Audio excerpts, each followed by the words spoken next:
Hey, good morning. So first of all, welcome to everyone for this webinar on CMS. Due to, again, time constraint, there's a lot to talk about for CMS, but what we would focus on is going to be on the introduction to CMS and also setting up the call bridge and XMPP, the WebAdmin, and the WebBridge. We would also be looking at some API calls to the CMS. So first of all, some quick introduction.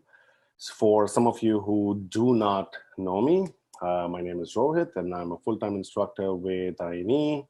I have 5 CCIEs, CCIE route switch, security, voice, collaboration, and service provider. So without further ado, let's start with CMS.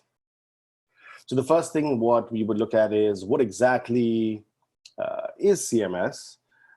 Now, if you look at the Cisco Meeting Server, it basically brings video, audio, and web communication together to meet the collaboration needs of the company. And it basically allows you to create, join meetings from anywhere. It could be maybe joining from a room or a desktop video system, mobile client, or even a browser. So as a client or a customer, you don't really need to install any applications. You can just use a plain browser to join meetings, maybe as a guest or maybe a specific meeting to a specific space where you could join by one-click join by just going to the browser. Maybe I can send you a link, or it could be like a meeting ID. I could set that up, and with CMS, I can do that. So it doesn't really need to be just a browser. It could be an application also. I could use an application to join the meetings, or I could use a video endpoint. So even my 8845 phones, I could use that to join a meeting space by maybe dialing into an IVR, which CMS has, and I could join the meeting space. The biggest advantage of the CMS is that everyone gets a consistent, familiar meeting experience. So it doesn't matter whether you're joining in from a Cisco endpoint or maybe a third-party video endpoint or maybe a Jabber or Cisco Meeting app or even the browser. So irrespective of how you join into the meeting, your experience would still be the same. So that's the best part about the CMS, that they've kept the experience exactly the same. The look and feel is exactly the same, whether it's a browser or Cisco or non-Cisco video endpoint. So there are some major components that we really need to talk about as far as the CMS is concerned. So obviously there's a lot more than what I would display to you in this webinar. There's a lot more to it, but again, due to time constraint, I would just discuss the 4 main components of the CMS. So the first one is going to be the call bridge, which is your MCU, the WebBridge to basically allow WebRTC logins or remote logins through browsers. We have the WebAdmin, which can be used for management. At the same time, it can be used for ad hoc. And then we have the XMPP, which is again a pretty core component of CMS. So these 4 components is what we would focus on in this webinar. So what exactly is the call bridge? So the call bridge is the core component of CMS. It's basically used to bridge the conference connection. So anytime you have a connection coming in, whether it's coming in from a browser or a Cisco meeting app or a video endpoint, it's the call bridge, which is the main component, which is used to bridge the participants to a meeting.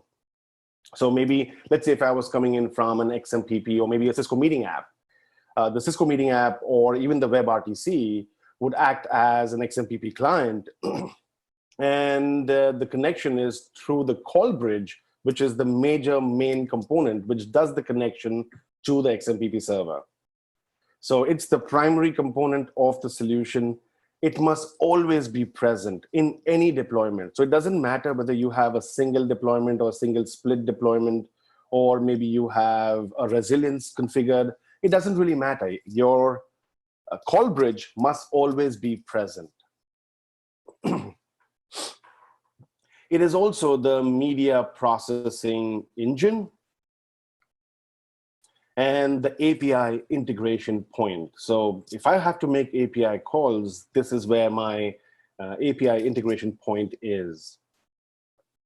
And then we have, it is also the call processing and routing component.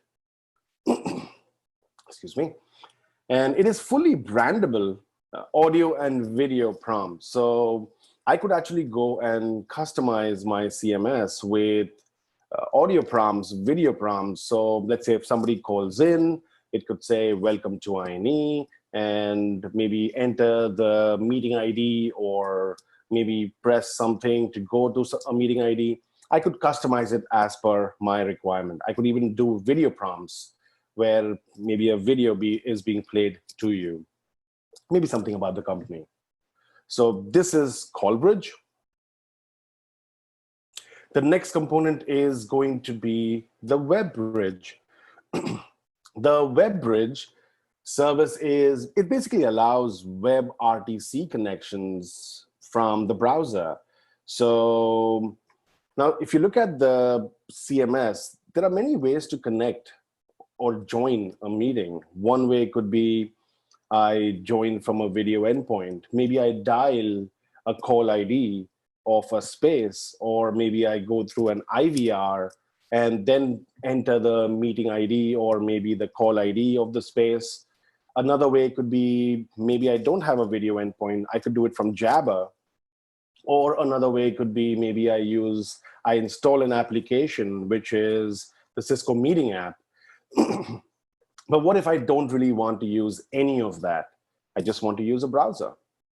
Because you really cannot tell, maybe if I'm a company and I want to have a meeting with a customer, and I want the customer to join the meeting space, maybe I'm trying to sell something, maybe I'm trying to give a demo of something. I don't really want the customer to be me telling the customer saying, hey, just install this application. Everybody has a browser. So with WebRTC connection, I could just simply use a browser. What browsers are supported? We have Chrome. Chrome works really well with WebRTC. It supports Firefox. It supports Opera. I believe it does not support Internet Explorer. And I believe it does not support Safari. But maybe in the newer versions, it must be. But as of right now, what I know is that it's not supported. It mainly works with Opera, Chrome, and Firefox. Now, how does the connection actually happen? So for the connection of the WebRTC to your call bridge, that basically happens through XMPP. So your browser or your client, your app, your Cisco Meeting app, that becomes the XMPP client. And I need to basically integrate my call bridge with the XMPP server. I'll actually show you the process, the step-by-step process of how it does a DNS lookup. It tries to find the XMPP server, and the connection is established. We'll talk about that in probably one of my other slides, which is coming up. So like I said, it uses Chrome, Firefox, Opera. Chrome is preferred. Officially, Cisco actually says that in one of the documents I've read, that it actually prefers Chrome to be used. Now, one thing about the WebBridge is that the WebBridge, by default, works on port 443. The problem is that even the WebAdmin works on 443. You cannot have WebAdmin and the WebBridge using the same port. So if you were using the WebAdmin, you need, and if you want to activate WebBridge, then you need to go back to your WebAdmin and change the port or the IP.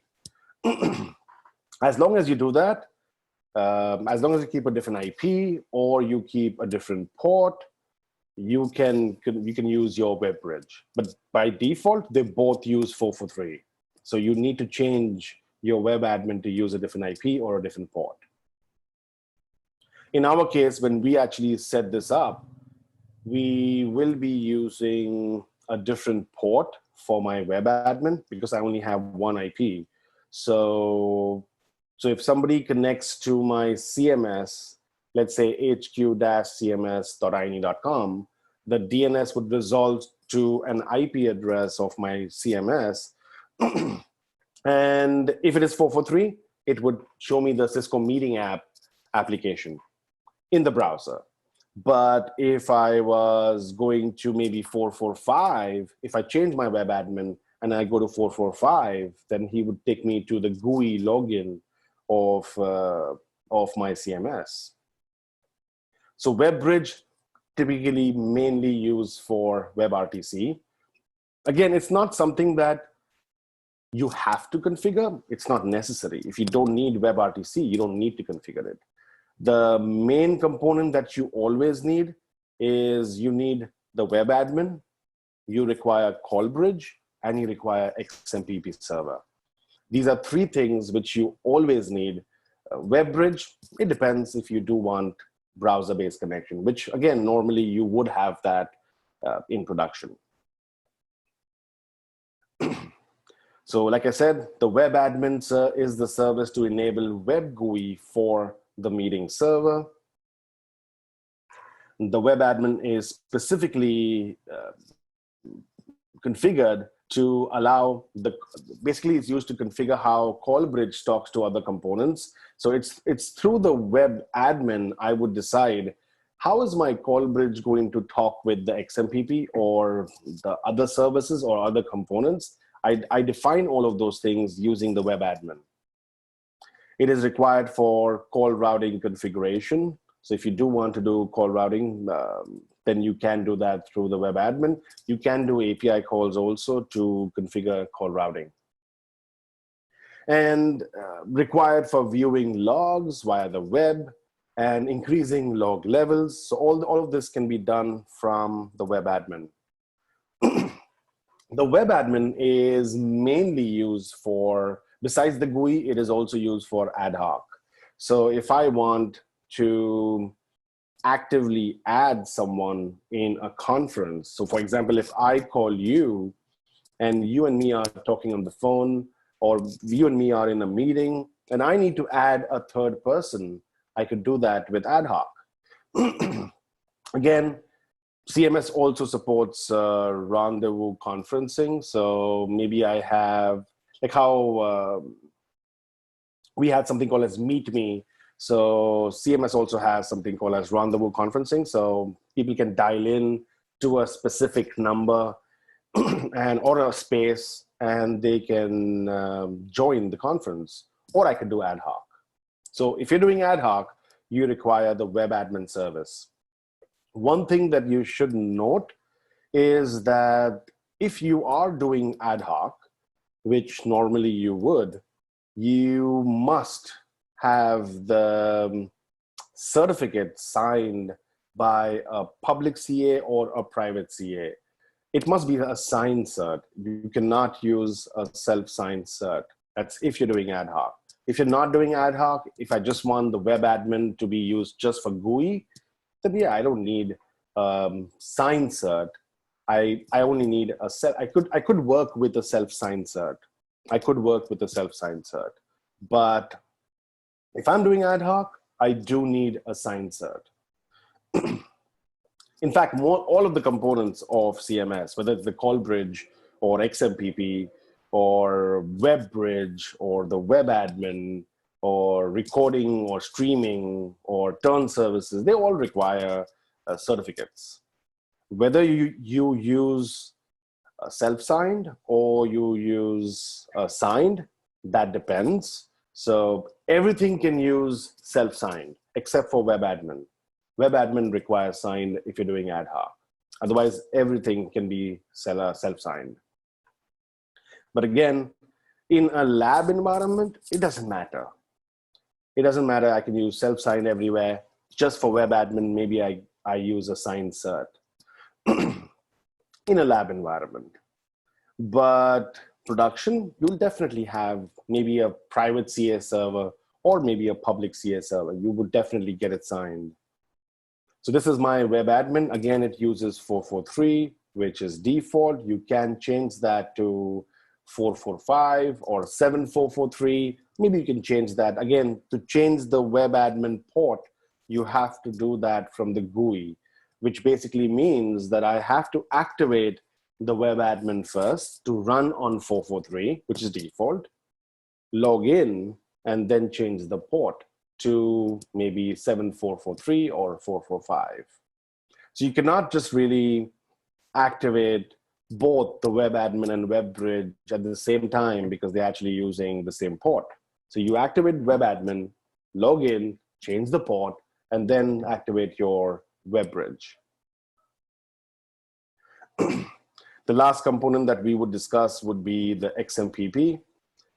The XMPP service allows, or it is basically used to enable Cisco Meeting app, which basically allows PC clients or iOS like phones, iPads, they can connect. So if you have a phone or an iPad and you don't want to use WebRTC, you want to maybe use a meeting app.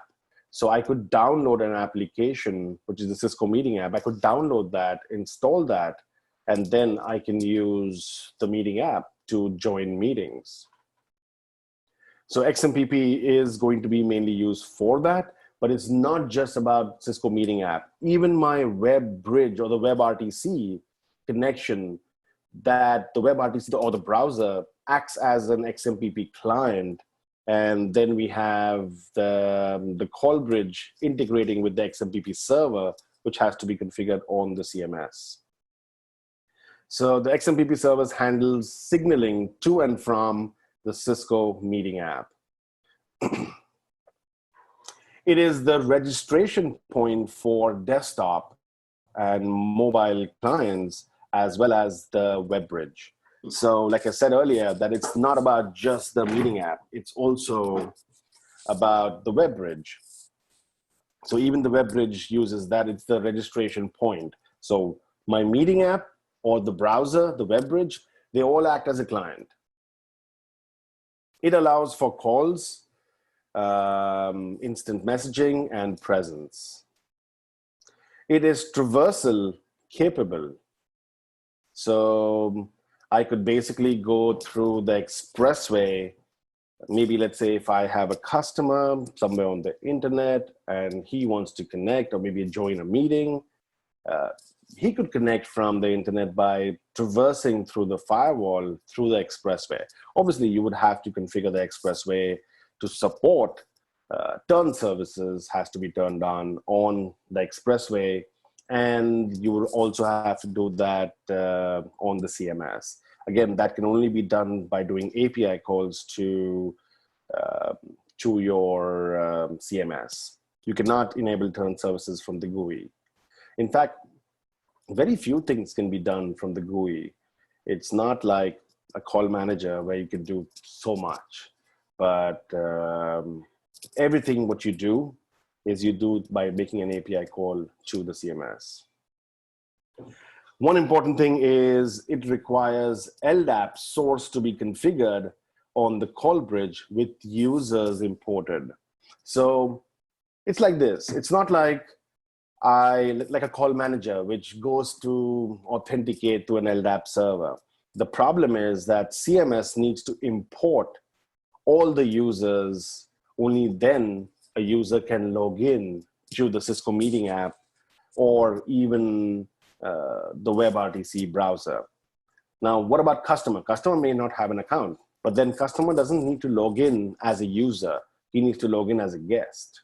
So for guest, it's not going to ask me anything. It's just going to ask me for maybe your name, your email address, whatever changes I want to ask him, I can do that. But a customer just can log in as as a guest. But as an employee, I need to log in with my account. So maybe I log in as Tony Stark at INE.com. So that's my username password. So for me to log in, I need to integrate with LDAP and I need to import all the users. Only then the Cisco Meeting app makes sense, or even the WebBridge makes sense, because otherwise you just cannot log in. There's no user account. And you cannot create the user accounts through the GUI. You cannot manually create them. You can create spaces manually through the GUI, but users, I cannot create it from the GUI. I have to do an API call. So this is one of the key slide for basically looking at how the call happens, basically my signal flow. So let's say if a user, it could be on the internet or it could be within the organization. A user tries to log in. So once the user tries to log in, that user, the application, Cisco Meeting app, or even the browser, acts as an XMPP client. So it comes to the call bridge, because call bridge is the core component. It is the component that integrates to find the XMPP server for the client. So the call bridge will first do a lookup for XMPP server settings. It's like how Jabber looks for Cisco UDS or the Collab Edge, depending on where you're connecting from. So it's the same thing like Jabber. So the call bridge is going to do a lookup. It's an SRV lookup, which it looks for the settings of XMPP. So for that, once it tries to look that up, it's going to look for the FQDN, and it's going to make a query to the DNS server. So obviously you need a DNS, maybe an internal DNS, maybe an external DNS, as long as your CMS can resolve the XMPP's IP, which is again eventually going to point to CMS's IP again. So it tries to resolve that SRV lookup, and by default it works on port 5222. You can change that, but default is that. And once you get a response, the call bridge and the XMPP would basically evaluate the certs, and if they are integrated, which you must pre-do, you must have call bridge and XMPP pre-integrated for this to work. So whenever I create the component of call bridge, when I create the component of XMPP, I would have to do an integration between them. So all of this signal flow would make no sense if I have not done the integration between call bridge and XMPP. It makes no sense, because even if I try to find through DNS, okay, what's my XMPP? So the SRV lookup is for _XMPP-client. So even if I do find that, if my integration has not been done, the call would fail, or you would not be able to join the meeting. So once the registration request is authorized, which means the integration has been done, then the XMPP sends back an authorization, maybe succeeded message back to the call bridge, and then you're connected to the meeting. So this is the whole process of a client connecting through a Cisco Meeting app or a browser. Now, what are the certificate requirements? Like I said earlier, all of the components of CMS, they all require certs. I could use self-signed. My certs could be self-signed. It could be a private CA. It could be a public CA, but they all need a cert. I have to configure certificates. So, but again, from a production perspective, you would probably use a private CA or a public CA. You would never use self-signed. But when you practice you don't need to use a public CA or a private CA. Or in fact, you could, if you have like a Windows machine, which is configured as a CA server, which we have in our racks. So you could use like the private CA to get your certificate signed. But if you're just testing it out, the features, then you can just use a self-signed cert. Ad hoc won't work, but everything else would still work. So this was the base or the basic for introduction basically to CMS. The next thing what we will do is we will now actually configure CallBridge, XMPP. We will configure all of this and test it out one by one. We would also do an API call to the CMS. Maybe what we can do is maybe we can do an API call to the CMS, maybe to import the users, maybe integrate with LDAP. Maybe we could do that. So I have my CMS here. Let me in fact expand it a bit so it gets bigger. Let's make this 36. All right. Now, since everything is cert-based, there are two things or three things which become extremely important. First thing would be NTP. You must have an NTP server, which ensures that your time is correct, because you don't want your time to be incorrect, and because of that, your certificates become invalid. So that's the first thing that I would check, and maybe define a time zone. So let's go and do time zone. You can give the command list, which shows you the entire, all the list of time zones available. So let's just choose any one, maybe let us use, where did it go? Pacific. And yep, let's use this one. So again, you can just choose any one from your list depending on what time zone you are in. So now again, tab really does not work. I mean, it works sometimes, sometimes it doesn't work. So you can use the question mark to give you a hint about the commands. So let's say if I do time zone, and let me see in fact if, so here the tab is working, for time zone it's working. And let's say if I do a question mark, it's different from an iOS, because in iOS, if I do a question mark, it just shows me the list of commands supported after time zone. Here I have to hit enter. It then shows me the format or the syntax of the time zone command. So let's give the command time zone and put this as PST8 PDT. I do need to reboot CMS for the time zone to take effect. I will do that once I set up the NTP. So NTP is going to be, again, you can do a question mark to look at the commands.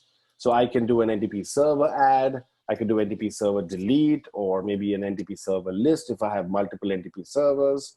Again, if I do have multiple NTP servers, it's going to be based on the stratum value. So whichever NTP server has a lower stratum, that would be the clock source. So I just have one NTP server. So NTP server add, let's put this as 157.26.1.4, which is one of my NTP serve master, which is already pre-configured at the back end. So I do have a router which is configured for NTP to serve time. And now my CMS would take time from that server. And then let's also add DNS.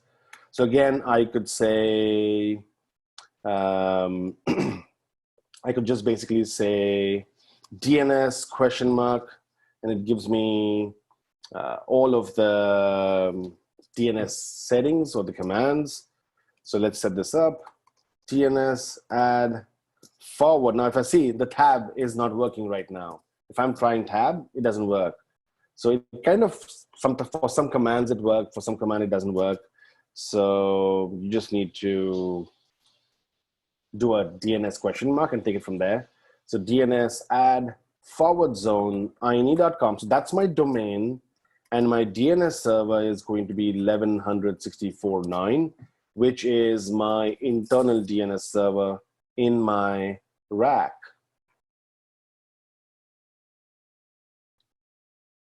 So that's something which is there. So DNS add /zone INE.com. And then let's just reboot our CMS. Again, CMS is pretty fast in the reboot, unlike maybe a router or a call manager. It takes really long.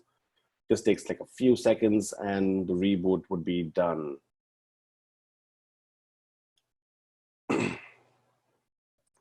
So a few initial things you have to do from the CLI. So I have set up my time zone, I have set up my NTP, I have set up my DNS, and I've done my reboot. Now, the next thing is going to be to set up my call bridge. Like I said, call bridge was the core component, right? It was the component that bridges the call or the conference. So for that, you can give the command call bridge. And again, if you hit enter, let's say call bridge, it'll tell you whether it's call bridge is configured or it's not configured. If it is configured, you would see some list of settings for the call bridge. So for example, if I give the command call bridge listen A is my interface. So that's my interface of CMS. So once I give the command call bridge listen A, and if I give the command call bridge and hit enter, it'll tell me now, okay, I have the call bridge is listening on interface A, and there's no preferred interface, there's no key file, there is no certificates or anything. Now, if you remember, I told you earlier that you require certs for everything, all right? I could do a self-sign or I could do a signed cert. For this webinar, we would use a self-signed cert. I would not be doing a signed cert. Again, that's because it takes too long. So I would create a self-signed cert, which we can use. So for creating a self-signed cert, the command is crypto, or in fact PKI, self-signed, and then just give a name, whatever name you want.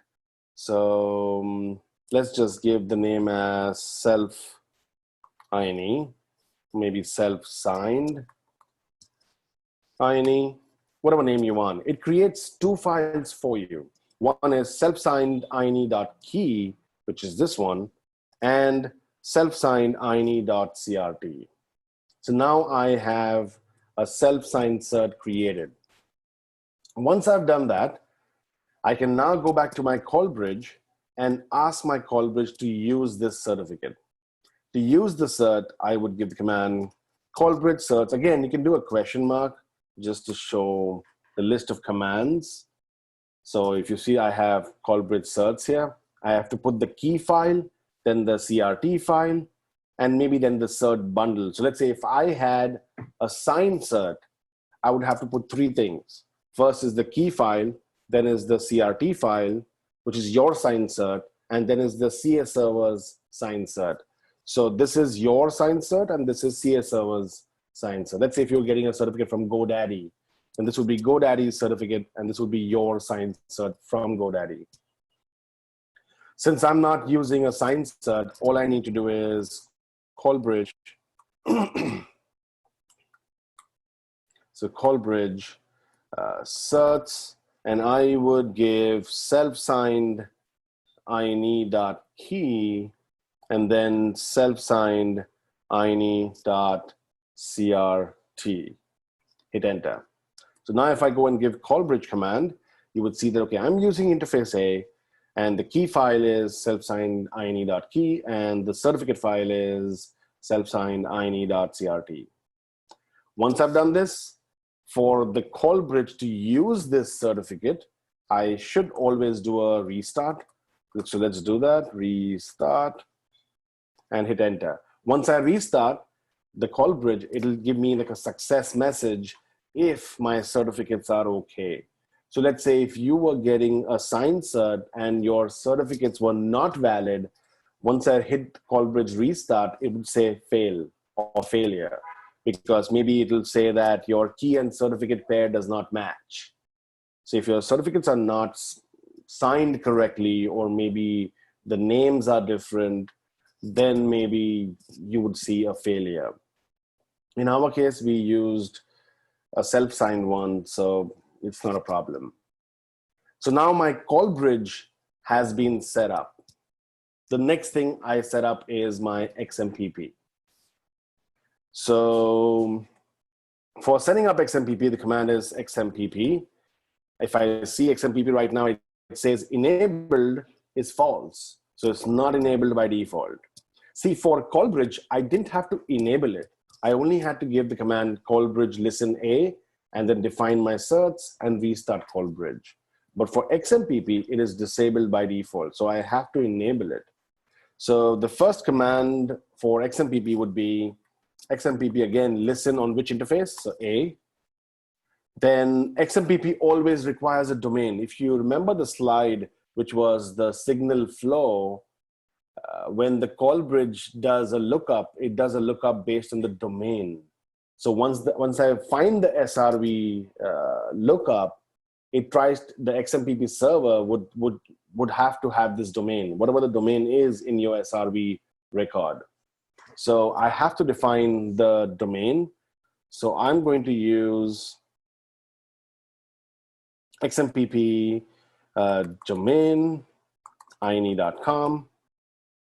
And in fact, let me do one thing. So let's say if I don't define the domain, the good part is that it actually prompts back. So when I try to enable XMPP, if I have not defined the domain, it's actually going to say that could not enable XMPP because domain not configured. So it actually gives you that message. That's pretty nice. And again, XMPP requires certificates. So XMPP certs would be the same self-signed one. So use the same command. And finally, XMPP enable. So 4 commands is what you need to set up XMPP. Now you remember I told you one thing, that there's no point of WebRTC or Cisco Meeting app or anybody trying to join a meeting space. There's no point if I have not done an integration between the call bridge and the XMPP. If I have not done that, then it's not going to work, because the meeting app or even the browser, that's an XMPP client. And where do they connect? They don't connect to the XMPP directly. It's through the call bridge. So I have to do a pre-integration between them. Only then I would be able to make it work. So for integrating my call bridge with XMPP, the command is XMPP call bridge. Again, my tab doesn't work, so I have to type it out. So call bridge, if I can spell that right. And then add and give any name that you want. So let's just give conference bridge to CMS. So once I give this command, it gives me a secret registration key, like a password. And this is the password that I need to go to my WebAdmin, log in, and configure my call bridge to use this. So what I've actually done right now, my integration is not complete yet. What I've done is that I've told XMPP that, okay, you need to integrate with call bridge, but the integration is not complete because it has to be done 2 ways. It's like a handshake between them. It has to be done 2 ways. So my call bridge hasn't been configured yet to use this password. The only way to do that would be through the GUI on the WebAdmin. So I will now go and configure my WebAdmin. Again, you should note this down and maybe store it somewhere. So if I just give XMPP, let's say question mark, and I can look at the XMPP call bridge list command. Let's say if I've forgotten the password, or I can just go back and give the command XMPP call bridge list. It will show me the password again. So next step is to enable the WebAdmin, which is for GUI access. In fact, at this point of time, if I go to my GUI and try to access CMS, I believe it's somewhere here, HQ CMS. So if I try to access, it says cannot access or cannot connect because WebAdmin is not enabled by default. So no GUI access by default. So going back, command would be WebAdmin listen A. Now I know that I'm going to be setting up even the WebBridge. Like I said, WebBridge and WebAdmin, they both use the same port, 443. So I must change my, maybe my WebAdmin port to some other port. So let's set this to 445. So WebAdmin listen on interface A on port 445. And then WebAdmin certs would again be the same cert that we used earlier, the self-signed one. And finally, I enable my WebAdmin. So now WebAdmin service or service has basically been enabled. I should be able to access my CMS through the GUI. Going back, and let's try. Let's try. So I'm still not getting access. Let me go back. So I still don't get access to my WebAdmin. Let's see why. Now there's a reason why I was not able to access my WebAdmin. What did we do? We said we are not going to use 443. By default, it tries to use what? 443. What did we say in the config? Use 445, not 443, right? By default, it tries to use 443. So obviously it's not going to work. Let's go back and change the port to 445. And that should work. And it does. I get GUI access to my CMS. Let's try and log in. Let me try and expand the screen a bit. Username, administrator, password, I believe is CCIE Collab, and that's my GUI access. So if I go back to general, or in fact, let me just look at the logs first. If I go to event logs and look at the logs, so I don't have any XMPP registration request coming in yet. Let's go and to configuration, general,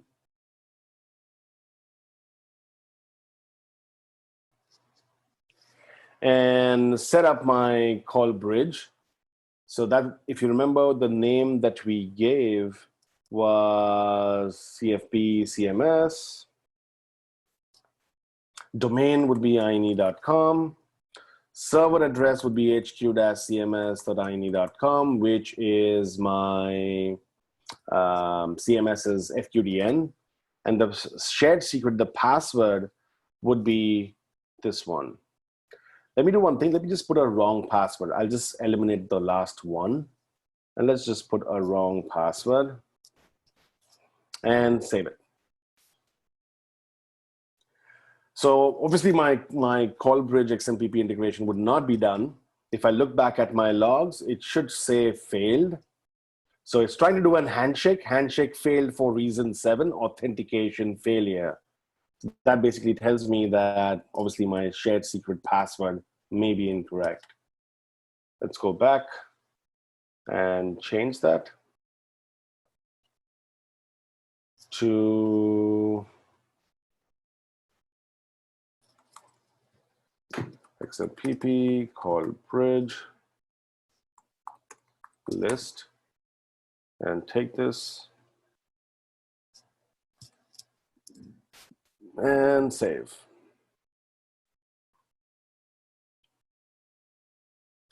And let's go back to my event logs. I should see a success, which I can see here, that authentication component succeeded and my basic connection between the XMPP and the call bridge is done. It is complete now. So at this point of time, if I go to, let's say my, maybe if I go to my call manager, if you see in my call manager, I do have some users. I don't know if they were local users or maybe they were LDAP users, but like I said earlier from my slide, that for XMPP to work, you require LDAP source and the users to be imported. Otherwise, it really doesn't make sense because nobody can log in. So I believe I have some users on call manager. I have two, in fact, I just have one user, Bruce Banner. But if I look at CMS, status, users, I don't have any users. So obviously for this to work, I would need to configure LDAP. So before we actually configure LDAP, there's one thing that I wanted to show you. Let's in fact go to one of my machine. I believe this is Jabber 2, and I have Cisco Meeting app on this machine.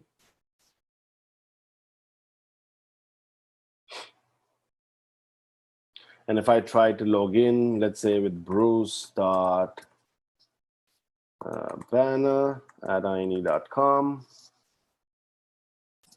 and password Cisco, it says unable to connect, check your username and password. So obviously I don't have that at this point of time. I don't have that because I don't have any users, which is basically imported at this point of time.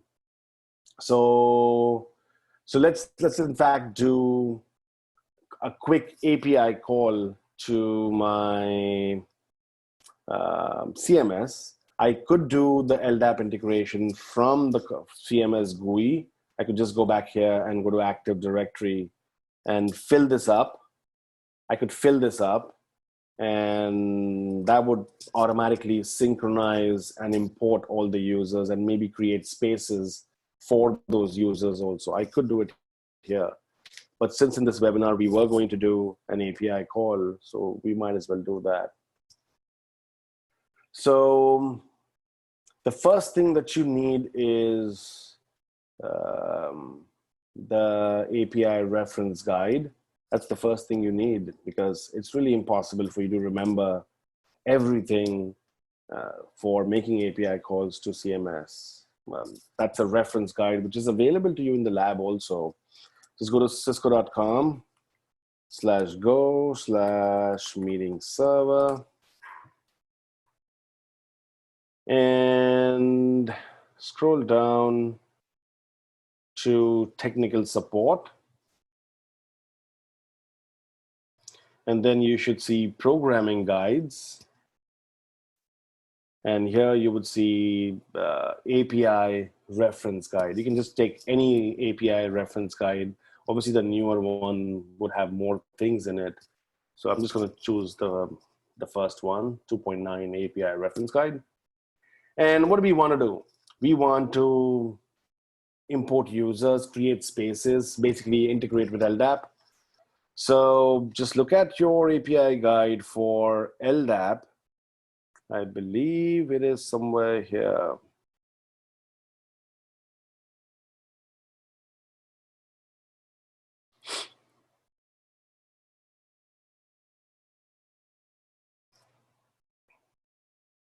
Well, let's just search LDAP. All right, so I have LDAP here. It's 11.x. So let me expand this.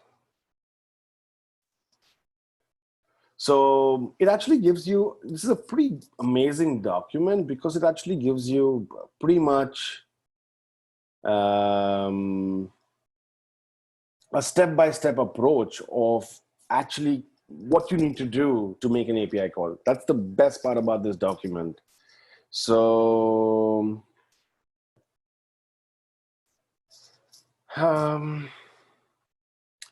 so if you look at this, the first one, 11.1.1, it is retrieving information from an LDAP server. So if you already had LDAP servers configured, then you can retrieve that information.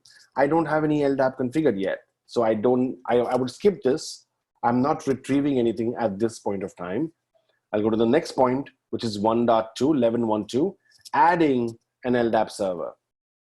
And it gives you that create a post method for LDAP servers.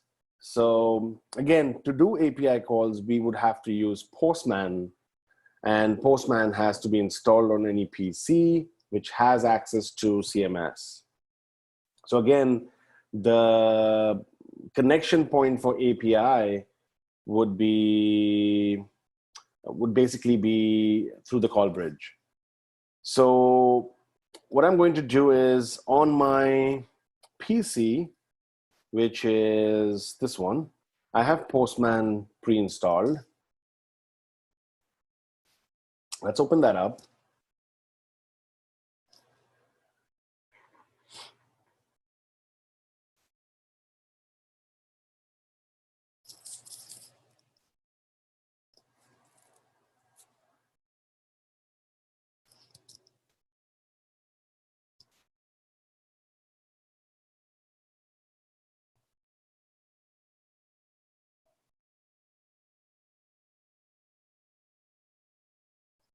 All right, so once it opens up, a few things you should do before. So the first thing, you would go to File, Settings, and uncheck SSL certificate verification. Because if you don't do that, I don't have an SSL certificate. So if I don't do that, my API call to the CMS is going to fail. So I'm going to uncheck that and then close this. And once I've done that, next thing that I would do is go to the type, go to type and choose basic authentication. Here is where I would put the credentials to log into CMS. So as of right now, I only have one user account, which is administrator. And that has the role of admin, basically full rights. Normally, you would not use the administrator account here. You would create a new account, a new user for management for API. You would create a new user with the role as API. So the reason you do that is because then that user can only be used to make API calls to CMS. He would not be able to log into the GUI of your CMS. So normally you would want to create a new user, whatever name you want, but the role should be API. But I'm not doing that. I'm just going to use administrator right now. But if you do want to know how to create users for API, then you can maybe watch the CMS videos. I think in one of those videos, I'm discussing that. So username, administrator, password would be CCIE Collab. And I believe that's that, CCIE Collab. And once I've set this up, the next thing I would do is go to this tab here and change it to post as per my document here. Let me see if I can increase this a bit, zoom in, because it's too small.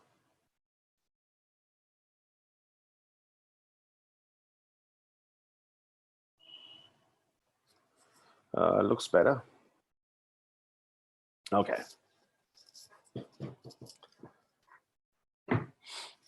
So I'm using the administrator account, but like I said, you could use a non-administrator account, but just maybe an API user, which has the role of API. So changes to post. The reason we're changing this to post is because it says here, I need a post method, and this is the name. Let's copy this from this document. And here, your URL always remains the same. So the first part of the URL always remains the same, which is https://hq-cms.ine.com :445. The reason I'm giving 445 because I changed my WebAdmin. If you remember, I changed my WebAdmin to 445. So change it. So give the port 445 and /API/v1. So this part always remains the same. It never changes. Let me increase a bit more. All right. So this part always remains the same. This never changes. What I give ahead of this would be as per that document. So the document says it should be LDAP source, LDAP servers. So what I'm actually effectively doing right now is, as per this document, I'm adding an LDAP server. If I look back at CMS, what I'm effectively doing, I'm actually doing this part right now. This is the part I'm actually configuring. What's the LDAP server's IP? What's the port? What's the username password to connect to it? And is it a secure connection or not? I'm actually filling this part, but not through the GUI. I'm doing this through API. So choose LDAP servers, then go to body, choose the format as XWWW form URL encoded. Choose this format and go back to that document. And now we need to fill this part. So take it from here, address. The address would be my LDAP server's IP or FQDN, hq-dns.ine.com. That's my LDAP server. The next one was port number. So name is something that I need to give from version 2.9. So we are not using version 2.9. So you don't need to give the name. This is a pretty old version of the CMS. And I believe 2.9 is one of the latest. I believe the new version also doesn't have 2.9. I think it's 2.5. But they've given like a star or an asterisk next to the equipment list, which kind of says that at any given point of time, they can change the version of CMS. But I think as of right now, it's listed as 2.5. But I believe the latest is 2.9. But I don't think you would be tested for 2.9 so quickly. It's just the latest one, but I think the equipment list is 2.5. But what I would suggest is always use the same versions when you're practicing. Let's say if you were attempting a CCIE lab exam, then you should probably use the same versions that you would encounter in the lab. Because maybe in production, you may not use 2.5 or maybe 2.2 or something. You may not use that. But if that's in the lab, then you must use the same one, just so that you get familiar with the GUI or the experience. So port number is the next one. Let's go and put the port number. The port number would be 389. Then the next thing that I would do would be the username. That would be administrator at INE.com. That's my LDAP server's username password. So, and then the password, I believe, is CCIE Collab. CCIE Collab. And is the connection going to be secure or non-secure? So here it basically says that true or false. So if I am using TLS, then I should set that to true. If not, then if false, then TCP would be used. I would set this to false. So let us set this to false. And then finally, I can do a send. I should see a 200 OK. And let's do a get, just to cross-check if my server part was created. Do a get. So it pulls information. The difference is post is sending information to the CMS versus get is pulling information from the CMS. So if you see now, I basically send all that information and created an LDAP server on the CMS. And this is my LDAP server ID. Now, I don't recommend, you should actually store this somewhere. You should store this somewhere, maybe in a notepad or something. I'm not doing that. I'm just going to keep this tab open so that I can reuse that tab or that ID later on. So 11.1.2 was adding an LDAP server. 11.1.3 was retrieving, which we just did. We did a get to retrieve that information. So 11.1.3 is done. Next is 11.2.1, adding LDAP mapping. So that's my next step, adding an LDAP map. Now, what are we actually filling out? If I look back from that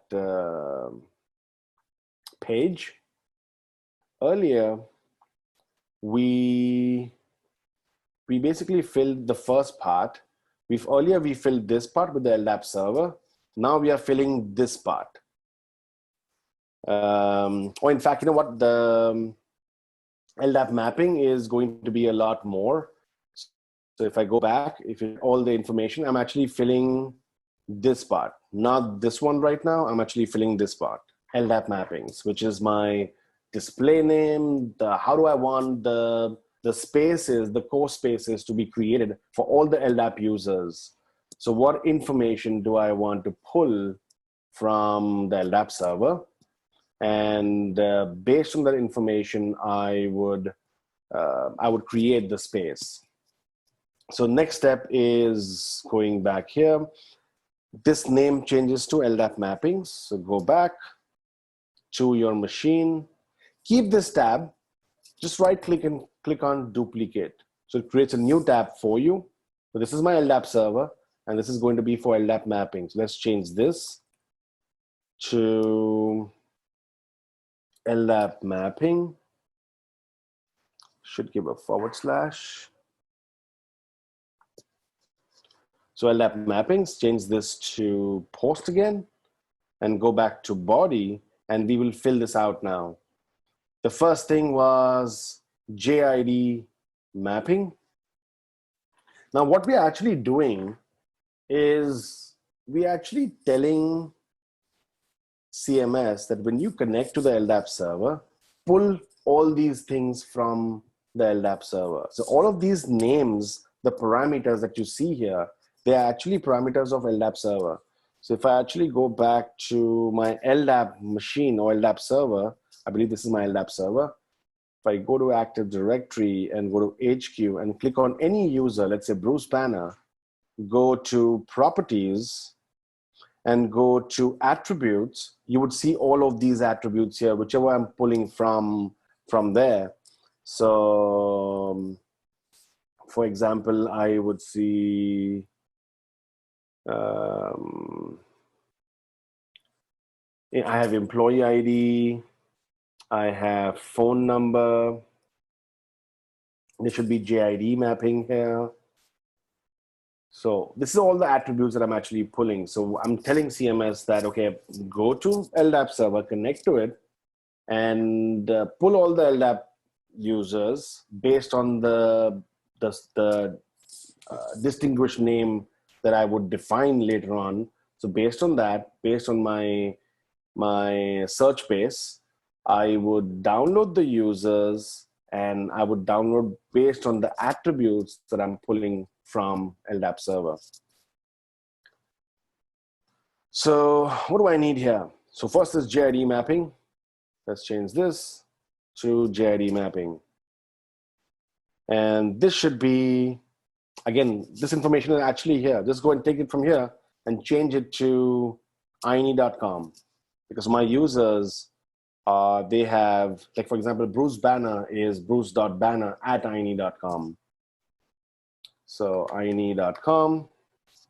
What's the next thing that we need once I have my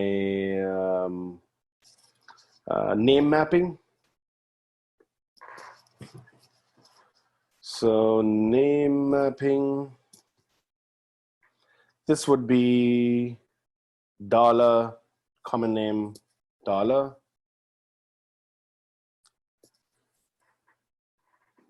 So if a user on the LDAP server has a common name, that would come here. Next thing that I need, CDR tag mapping. Again, this is optional.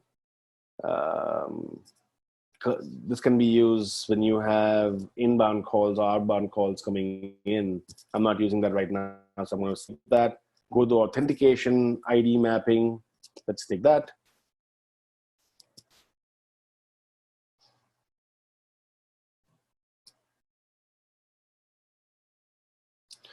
And this would be, again, user principal name. Let's take that and put that here.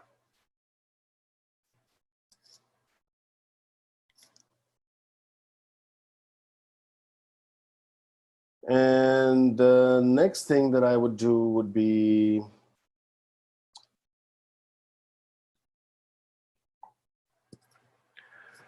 what's the next one is going to be CoSpace URI mapping. Let's take this. And if you look at this, it says if these parameters are supplied, they ensure that each user account generated by this LDAP mapping has an associated personal CoSpace. The user is automatically added as a member of the CoSpace. So again, this could be, maybe I could use like common name dot something. For example, let's keep it as his first name, last name dot join or something. Let's go back. Let's keep this as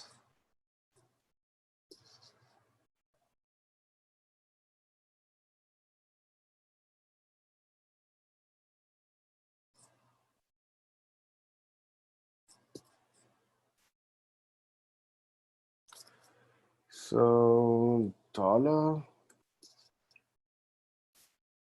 and $, and maybe keep it as dot join. Do I want a secondary URI? I don't want that. Again, it's optional. Only one is enough. And then I have CoSpace name mapping. So what name do you want to give to his CoSpace? So let's go and give that as, maybe I could give this as $CN $. So common name space meeting space.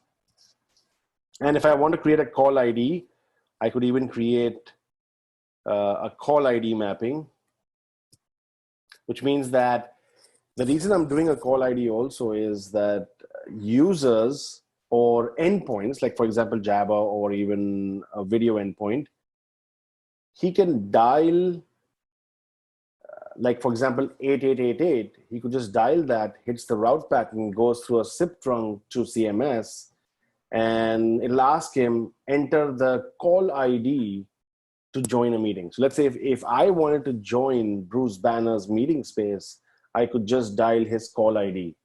So normally his call ID would be his extension, his telephone number.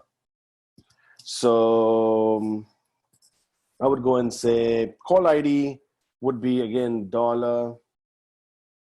$IP phone $. That's it. So my this part, which is the CMS bottom part, all of this has basically been filled. So I filled the display name, JID mapping, username, space name, primary space user part. I didn't define the secondary. I kept it blank and defined the call ID. So let's send this. I see 200 OK, and let's do a get and do a send. So now I have my LDAP mapping ID also, which is basically created. The next thing that I have to fill is this part, the LDAP source information, because see, there may be many different types of users on the LDAP server. There could be users who belong to maybe the organization HQ or organization site B or site C. Maybe I have a common LDAP server. So here I can define LDAP sources. So where I would say, okay, don't import everything from LDAP because there may be thousands of users there. Import only whoever has the base DN as OU equals HQ and DC equals INE and DC equals COM. Again, this information, you can get that from the user's attributes. For example, if I go back to Bruce Banner and go to properties and go to attribute editor, if I scroll down under the user, you would see here, that the distinguished name OU equals HQ, DC equals INE, DC equals COM. So I'm telling the CMS that when you import the users, don't import thousands of users. Whoever has that base DN, then import those users. So for that, I have to go back to my document. So this part is, I don't have a secondary LDAP mapping. I only have one LDAP mapping, which I just created. So I go to next step. Retrieving we've done. So now next is 11.3, LDAP source. So here in the name is LDAP sources. So let's go back to my, let's duplicate this first and change this to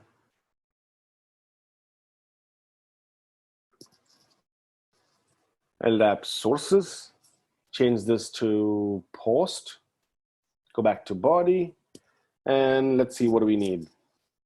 So for LDAP sources, I need, this is what? This is retrieving. I don't want retrieving.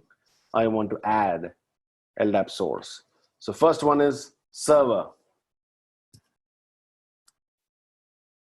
So server is who?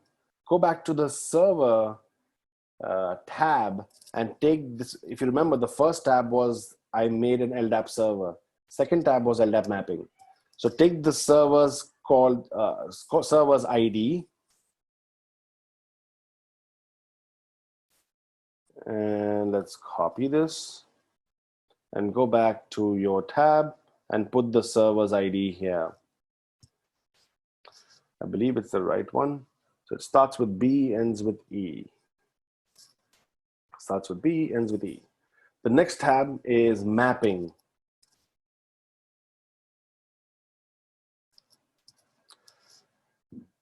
Go to mapping and take the mapping's ID.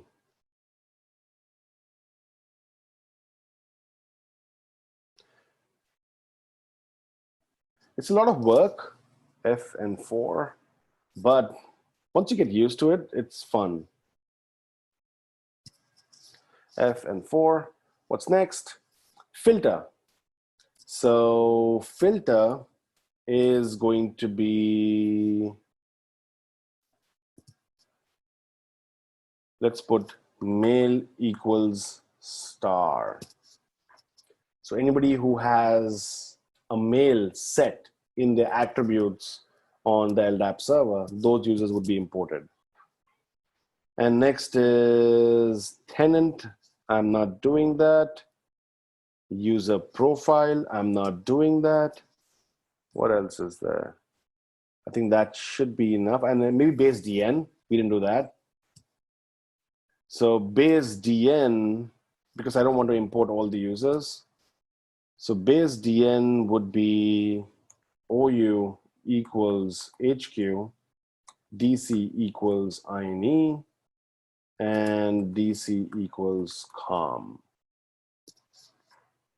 And let's remove the other tabs.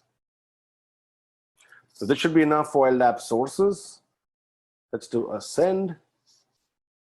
And let's then do a get.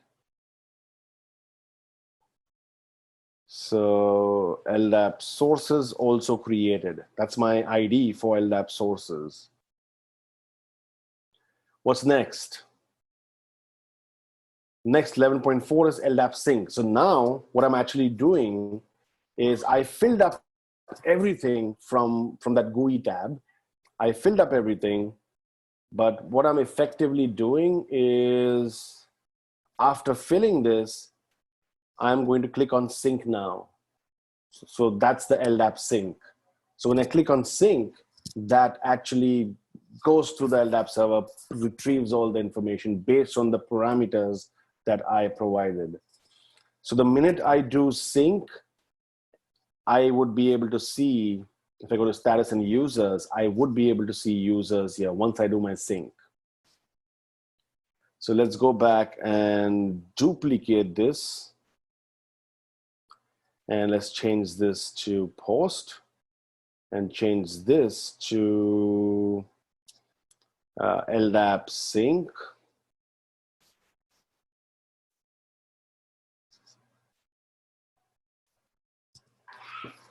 So LDAP sync, go back to body. Here, I would go, so initiating a new LDAP sync, that's what we are doing. We're not retrieving. So what do I need? LDAP source. So first would be my LDAP source, which is going to be from that field that we actually created. So go back to the LDAP source tab and take the ID. Starts with C, ends with 7.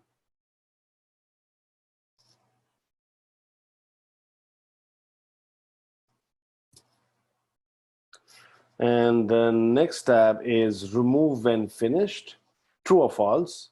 So if you keep this as true, this LDAP sync will, when it has finished, be removed from the system. So it can no longer be queried. If you keep it as false, then the LDAP sync will persist. So you can reuse it maybe later on. I'll keep this as false. I have to copy it from here.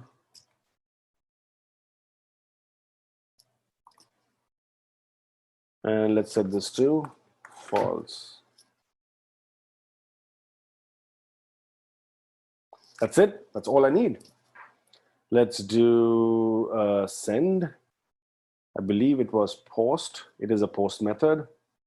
Let's do send. I see 200 OK. And then let's do a get. Once I do get, I see it was completed. And I see 3 users were imported from the LDAP server.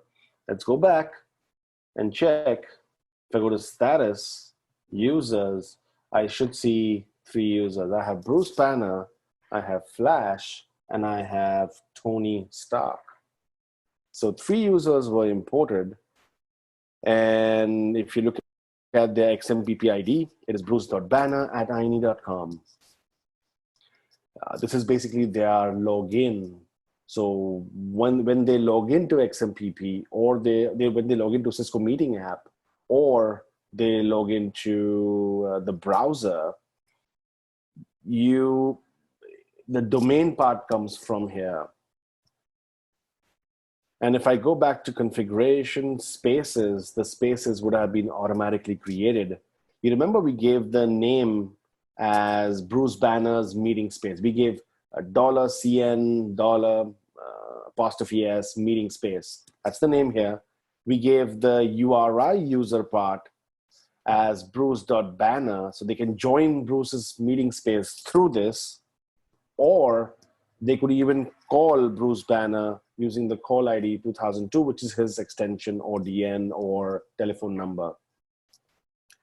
So they could dial 2002 also. So now I have the users imported. Would my call work? Let me in fact go back to my machine. I believe I don't need the Postman anymore. This was API calls to CMS. I did everything from Postman. So obviously this tool is really powerful for customization. You have to do it through API calls to CMS. You cannot do it through GUI. And it's a pretty powerful tool. Let me minimize this. If I go back now to my meeting app, if you remember earlier when I tried to log in, I got a message, check your username or password, because there was no username password. This time, if I try to log in, Cisco, let's see what message we get. Am I able to log in? It still says, unable to connect, check your username and try again. Now, why am I getting that? The reason I'm actually getting that is because you remember I told you about how the connection happened. User tries to log in, the CMS, what does he do? The call bridge, what does he do first? He does a lookup for the SRV record. Do I have that? No. So he doesn't know where is my XMPP server, because this guy is a client. My Cisco Meeting app is the client, XMPP client. So I need an SRV record on my DNS machine, which is here. Let's go and create one. Forward lookup zone INE.com, right click, go to other new records, scroll down to SRV and create a record. So this would be for domain INE.com, and the service would be _XMPP-client. Protocol would be _TCP. And if you remember, the port number default is 5222.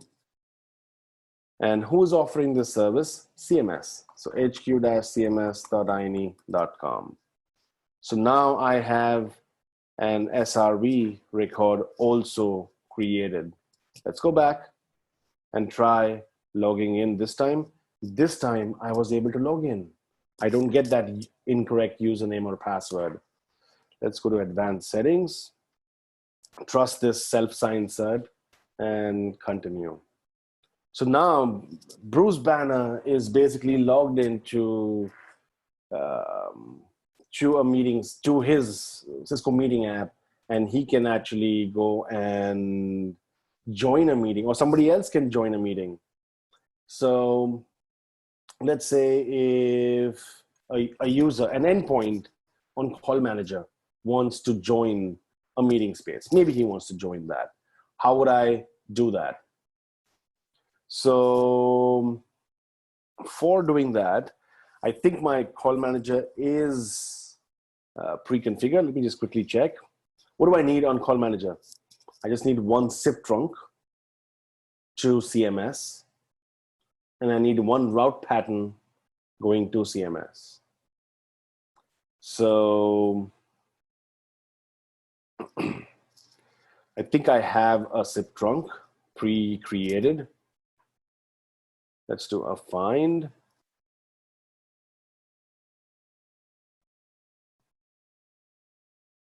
So I do have a SIP trunk here to CMS. It shows full service. One thing to keep in mind is that your trunk to CMS would not show full service if you do not have the SIP profile as SIP profile for telepresence conferencing, and your normalization script, which is built in, should be Cisco telepresence conductor interrupt. This is for CMS. It's built in the call manager. All you have to do is select that. Without this, your SIP trunk would not come up. It would not show full service. And I believe I also have a route pattern. So I have a route pattern which basically points to my SIP trunk. So if my video endpoints on registered to call manager, if they dial 8888, it goes to my SIP trunk to CMS. So that's the only way they would be able to join Bruce's meeting space. Or they could dial the URI, which I believe was bruce.banner.join or something, which we created. But I can join by from the video endpoint on the call manager by just dialing 8888, and it goes to the call bridge, and IVR comes up. So right now, let's say if I try right now, I believe the call should fail. Let's try it from Jabber. So 8888.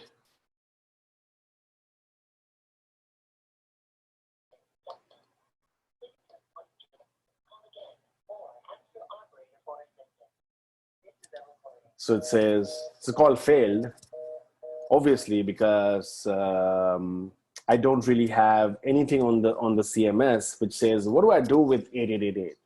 So I don't have anything. So obviously I would have to go back to my CMS and tell him that you need to handle 8888 as an IVR. So under configuration general, you would see an option to define the IVR number, which is 8888. So call manager video endpoints dial 8888. It hits the route pattern, goes to through the SIP trunk to CMS, the call bridge, and the IVR prompt comes in. Let's save this. And let's retry 8888. Can you see CMS just came in? So it's asking me to enter the call ID, which is, I'll just enter Bruce Banner's call ID, which is 2002 and then pound. So he's entered Bruce Banner's meeting space. Right now, he's the only participant because Bruce himself hasn't joined the meeting yet. So if I look back at Bruce, he is in his Cisco meeting app. He's logged in, but he does not really see a user. He sees a message here, like a green checkbox, which says that that there is a user. I could just click on join meeting.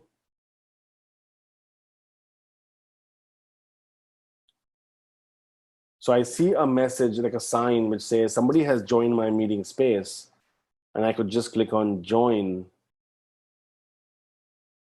And should join.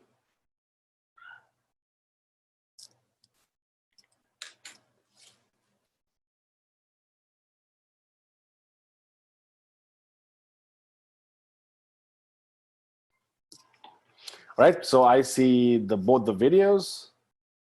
I have Bruce Banner talking to Steve Rogers. So this was basically used, it was a video endpoint on call manager talking through to another user who was using the Cisco meeting app.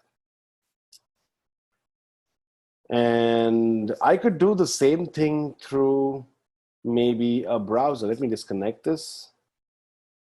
Disconnect the call. And let's log out. So instead of using the Cisco meeting app, I could use a browser to basically connect. Instead of me installing a software, I can just use the browser. So for using the browser, let's go back to the command prompt. We would enable the WebBridge this time. So WebBridge, listen A. I don't have to specify the port because default is 443, but I should go and define the certs. I believe the certs WebBridge certs, I think it was self-signed.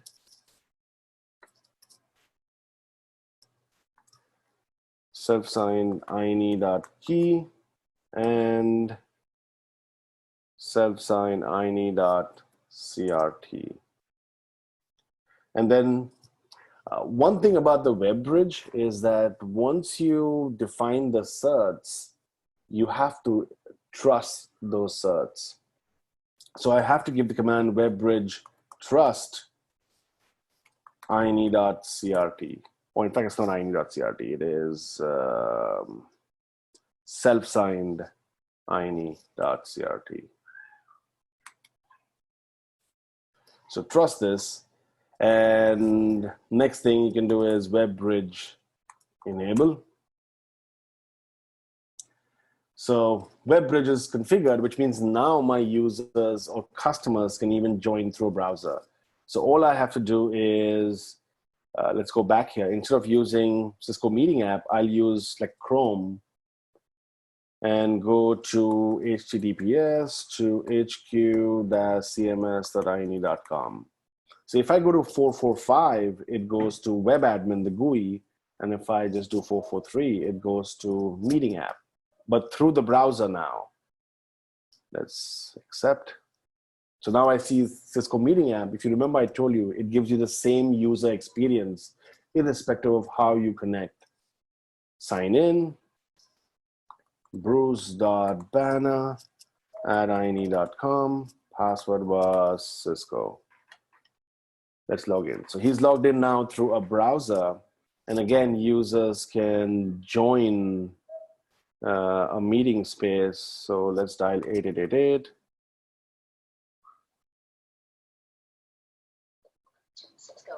Let's dial 2002 pound. So he's entering Bruce Banner space. I see like a green sign here that somebody has logged in, has joined the meeting. And I see video. Let's mute this and mute this. Now, Bruce is actually should see my video also.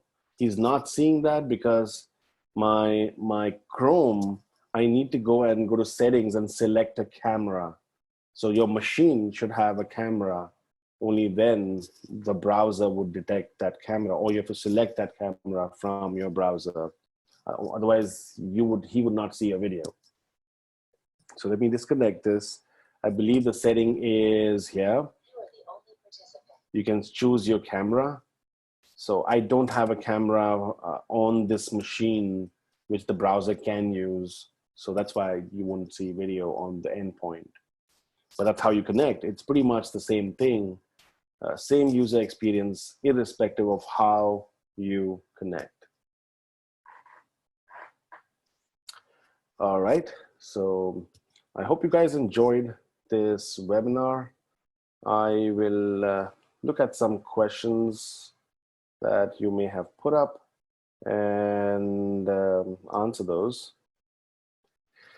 So I have one question here which says, so it is like WebEx, but on-premise. Not exactly like WebEx, but yeah, it is on-premise.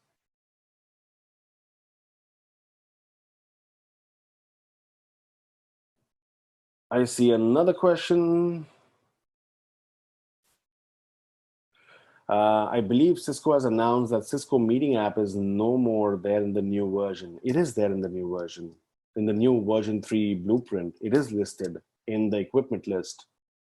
So it is there. The only difference is that they have listed 2.5 and then there's a star next to it, which basically says that they could change the version anytime.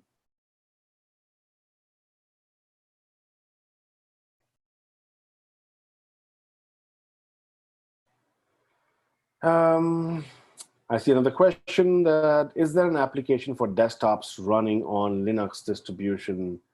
I believe the newer versions do have an option for Linux also, but then again, you can use browser, right? It's the same experience.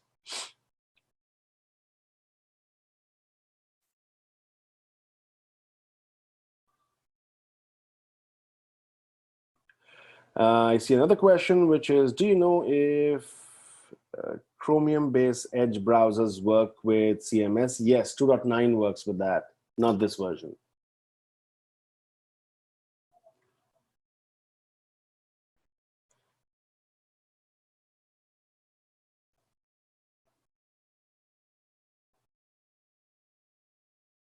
So I see another question is, how to import users in CMS? I believe we just did that. It could be through LDAP, through API, or it could be through manual configuration on the GUI.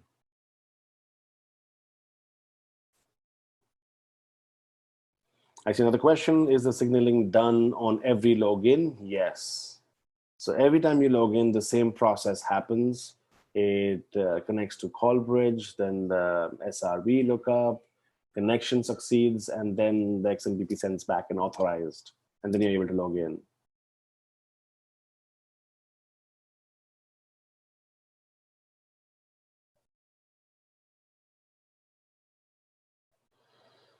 Okay.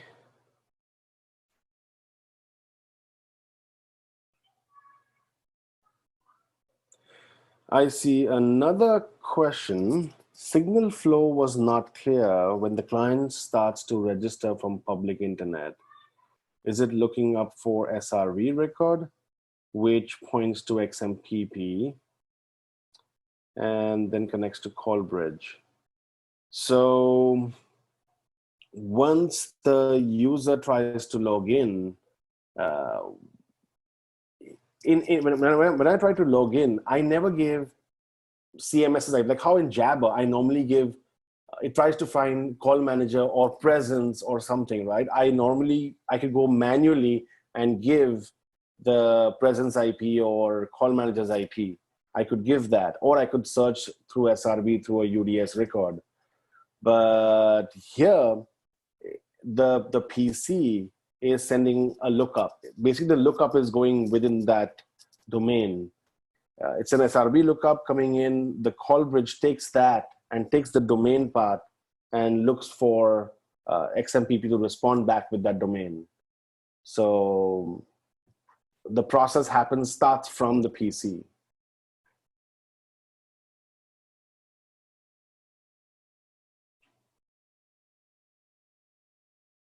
Again, another question, why do I need time zone if I assign NDP? You don't need that.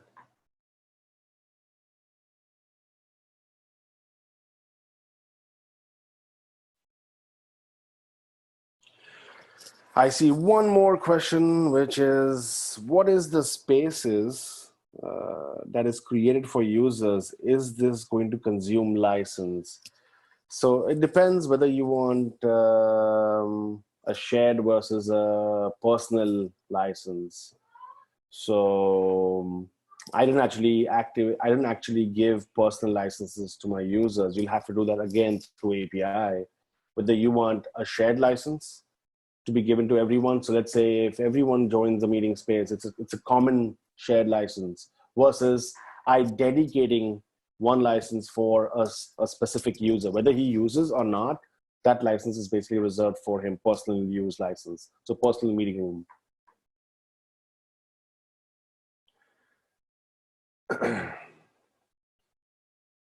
And then I have one more question. Can I add LDAP from GUI? Yes, you can from the GUI. Okay. I hope you enjoyed this webinar.